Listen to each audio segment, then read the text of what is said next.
नमस्कार। आप सबका स्वागत है मेरे चैनल द फागुन्स वर्ल्ड में। और आज मैं यहाँ पे लेकर आई हूँ दो कहानियाँ। एक कहानी तो है कि हम सबके जीवन में जो छोटी मोटी मुसीबतें आती हैं, उन्हीं मुसीबतों से हम अपने जीवन में सक्सेस पाने के रास्ते किस तरह से बना सकते हैं। और दूसरी कहानी है कि हम कई बार होता है कि नोनली और अननोनली किसी के भी बारे में कुछ भी बात कर लेते हैं और उस बात का असर इंसान के पूरे जीवन पे, उसके पूरे कैरेक्टर पे होता है। और उस चीज को सामने वाला इंसान जब अपने जीवन में अनुभव करता है तो उसके लिए बहुत बड़ी मुसीबतें खड़ी हो जाती है। तो जी हाँ, हम स्टार्ट करते हैं हमारी इस एपिसोड की पहली कहानी। ये कहानी मैंने कहीं सुनी थी, तो वही कहानी मुझे बहुत अच्छी लगी और मैंने सोचा आप लोगों के साथ भी मैं शेयर करूं। एक फार्मर था और वो फार्मर जो है वो अपने फार्मिंग में गधे जो है उसका उपयोग करता था, वो उनसे खेती करवाता था। एक बार क्या हुआ कि फार्मर जो था उसके खेत में एक कुआं था जो बिल्कुल सूखा पड़ा हुआ था। तो उसके फार्म में काम करने वाला एक बड़ा ही बूढ़ा और बड़ा कमज़ोर सा एक गधा था जो पानी की तलाश में उस कुएं के पास पहुंच जाता है। और वो पानी पीने के लिए जैसे ही झुकता है वो गिर जाता है अंदर। कुआं काफ़ी गहरा था। डोंकी जो है वो जोर जोर से चिल्लाने लगता है। फार्मर सुन लेता है कि कहीं ना कहीं मेरा जो गधा है वो शोर कर रहा है। वो पहुंच जाता है उसको ढूंढते हुए, उसकी आवाज़ को पहचानते हुए।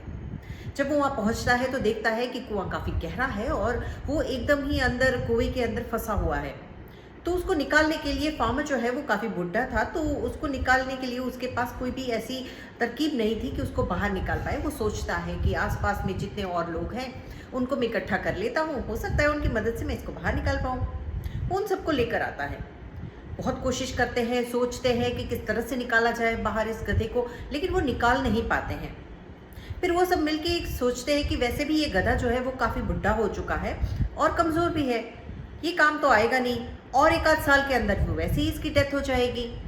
तो एक काम करते हैं, आसपास की खेत की जो सारी मिट्टी है वो इकट्ठा करते हैं और कुएं में जो गधा है उसके ऊपर डाल देते हैं। वो अपने आप ही दब जाएगा और मर जाएगा। सारे फार्मर्स जो है, दूसरे लोग जो है वो इकट्ठे होके मिट्टी खोदने लगते हैं और वो जो मिट्टी है वो कुएं के अंदर डालना शुरू कर देते हैं। धीरे धीरे जब वो कुएं में मिट्टी डालना शुरू करते हैं तो गधा समझ जाता है कि उसके साथ क्या होने वाला है और वो किस मुसीबत में फंस चुका है। लेकिन कहते हैं ना कि इंसान के साथ जब बहुत ज़्यादा बुरा होना शुरू हो जाता है तो उस इंसान को ईश्वर जो है वो एक ऐसी शक्ति देता है कि वो उस टाइम पे उसको सोचने पे मजबूर कर देती है और वो उस एक आइडिया से अपनी पूरी लाइफ चाहे तो चेंज कर सकता है।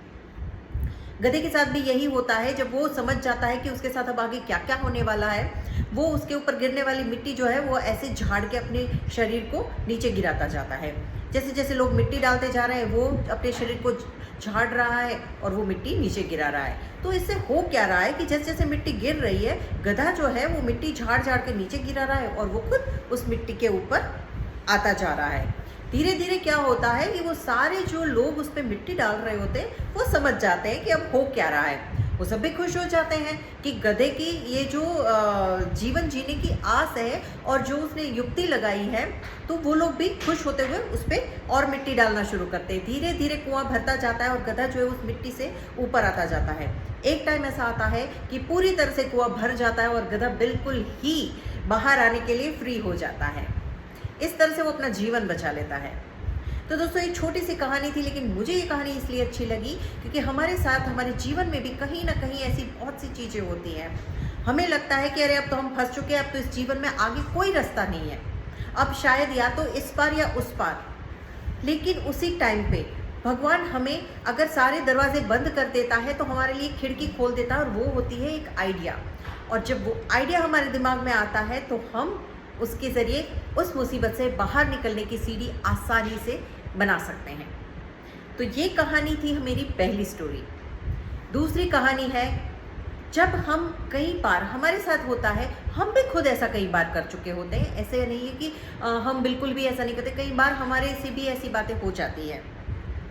जाने या अनजाने में हम कई बार किसी के लिए कुछ बोल देते हैं।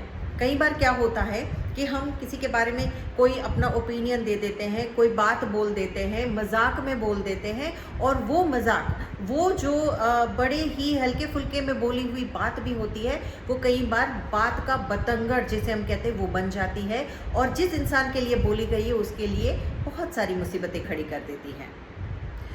एक बार क्या होता है कि एक लेडी होती है जिसको बड़ी ही गॉसिप करने की आदत होती है।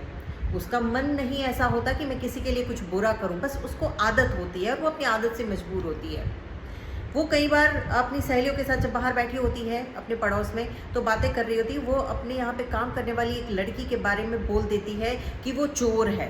वो बहुत सारे लोगों को जाकर बोलती है कि वो चोर है।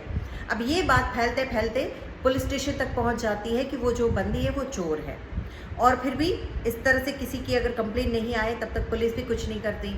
होता क्या है कि वो लड़की जहाँ पे काम कर रही होती है दूसरे घर में, वहाँ पे एक चीज़ गायब हो जाती है। जब वो चीज़ गुम जाती है तो घर वालों के दिमाग में उस लेडी की बोली हुई बात जो है वो एकदम से स्ट्राइक कर जाती है, और उनको लगता है कि हाँ, हो सकता है सच में ही ये लड़की चोर होगी। वो पुलिस स्टेशन में कंप्लेन कर देते हैं, और उस कंप्लेन के ज़रिए उस लड़की को गिरफ्तार कर लिया जाता है। जब उस लड़की को गिरफ्तार करा जाता है, पुलिस पूरी इन्वेस्टिगेशन करती है, लेकिन उसके खिलाफ उनको कोई भी सबूत नहीं मिलता और उसको बाइज्जत बरी किया जाता है। लेकिन जब वो अपने घर वापस लौट रही होती है, उस मोहल्ले से निकल रही होती है, तो लोग उसके बारे में तरह तरह की बातें कर रहे होते हैं, उसको ह्यूमिलिएट करते हैं, उसका इंसल्ट करते हैं। लेकिन इस लड़की के मन में बहुत गुस्सा आ जाता है कि उस लेडी ने मेरे बारे में इतनी गलत बात कैसे बोल दी, जबकि मैंने कुछ गलत किया भी नहीं था। वो कंप्लेन करती है, वो उसके खिलाफ एक केस दर्ज कराती है, और जिस लेडी ने इस लड़की के बारे में गलत बातें बोली होती है, उसके इल्ज़ाम लगाया होता है, उसको पेश किया जाता है। जब उसको कोर्ट में पेश किया जाता है तो जज साहब उससे पूछते हैं कि तुमने ऐसा कब देखा कि इसने चोरी करी। वो कहती है, नहीं, मैंने तो ऐसे ही मजाक में बात बोली थी, मैंने देखा नहीं, पर मैंने मजाक किया था, मैं इसके बारे में कुछ बुरा करना नहीं चाहती थी। तो जज साहब कहते हैं, चलो ठीक है, एक काम करो, तुमने जो जो बातें इसके बारे में बोली हुई है वो तुम एक जगह पे लिखो, और उस कागज़ को लिख के मेरे सामने ले आओ। वो लेडी कहती है ठीक है। वो लेडी ने जितनी जितनी गलत बातें इस लड़की के बारे में बोली होती है वो सारी वो एक पेपर पे नोट डाउन करती है, और वो जो नोट है वो जज साहब को देती है। जज साहब कहते हैं ठीक है, ये नोट तुम अब इसके छोटे छोटे टुकड़े कर दो, और जाके वो टुकड़े जो हैं वो हवा में उड़ा दो, और कल तुम्हारा फैसला होगा। लेडी कहती है ठीक है। उसको लगा बड़ी इतनी सिंपल सी बात है, वो उसके छोटे छोटे टुकड़े करती है और बाहर जाके हवा में उड़ा देती है। और दूसरे दिन जब उस फिर से पेश होती है कोर्ट में, तो जज साहब कहते हैं कि तुमने वो टुकड़े उड़ा दिए थे हवा में? कहती है हाँ, मैंने उड़ा दिए थे। कहते ठीक है, अब तुम उसी जगह पे वापस जाओ और जितने टुकड़े तुमने उस कागज़ के उड़ाए थे हवा में, वो सारे टुकड़े इकट्ठे करके मेरे पास ले आओ। वो लेडी शॉक हो जाती है कि ऐसे तो हो ही नहीं सकता। कहती है कि जज साहब ये तो पॉसिबल ही नहीं है, ये हो ही नहीं सकता। तो जज साहब पूछते क्यों नहीं हो सकता? कहती क्योंकि वो तो हवा में उड़ गई ना, अब वो टुकड़े कैसे मेरे पास आएंगे, और वो मैं एक एक जगह पे कहाँ जाके ढूंढूंगी? जज साहब कहते हैं बिल्कुल सही बात, जिस तरह से तुमने बोली हुई जो तुमने लिखे हुए टुकड़े थे उस कागज़ के, वो तुमने उड़ा दिए, और अब वो तुम इकट्ठे नहीं कर सकती, वो टुकड़ों के बारे में और तुम कुछ नहीं कर सकती। उसी तरह से तुमने इस लड़की के बारे में बोली हुई कोई भी गलत बात जब तुमने माउथ टू माउथ फैलाई, तो वो हर एक दूसरे बंदे के पास फैल गई, और हर दूसरा बंदा उसके बारे में गलत बोलने लगा, गलत सोचने लगा, एक परसेप्शंस बना लिए उसके बारे में, एक चीज़ सोच ली कि हाँ भाई ये लड़की गलत है या ये चोर है। तो इसी तरह से तुम्हें इसके बारे में बोली हुई गलत बातें, इसके कैरेक्टर पे लगाया हुआ दाग तुम अब वापस नहीं धो सकती हो। तभी उस लेडी को रियलाइज़ होता है कि उसने बहुत बड़ी गलती करी है। वो बहुत दुखी हो जाती है, जज साहब को बोलती है कि आप मुझे जो भी सज़ा देंगे मैं तैयार हूँ उस सज़ा को भुगतने के लिए। लेकिन जज साहब इस टाइम पे उस लेडी को सज़ा देने का अधिकार जो है वो उस लड़की पे छोड़ देते हैं। उसको बोलते हैं कि अब ये तुम्हारी गुनहगार है, तुम जो सज़ा डिसाइड करोगी वही सज़ा अदालत भी इसे देगी। तब वो लड़की कहती है कि मुझे और कोई सज़ा नहीं देनी, बस मुझे इनको रियलाइज़ कराना था कि जब हम किसी के कैरेक्टर पे या किसी के भी बारे में जब कुछ भी बोलते हैं तो वो चीज़ें जो हैं वो इस तरह से फैलती है जैसे हवा में उड़े हुए कागज़ के वो टुकड़े। वो कभी आपके हाथ में नहीं आते, वो कभी नहीं लौटते। शब्द जो है दोस्तों वो एक ऐसी चीज़ है जो एक बार बोल ली जाती है, उसके बाद वो जैसे तीर एक छूट जाता है, वो तीर वापस नहीं आता। उसी तरह से जब हम किसी के बारे में कुछ बोलते हैं तो वो शब्द फैल जाते हैं, वो शब्द कभी वापस नहीं आते।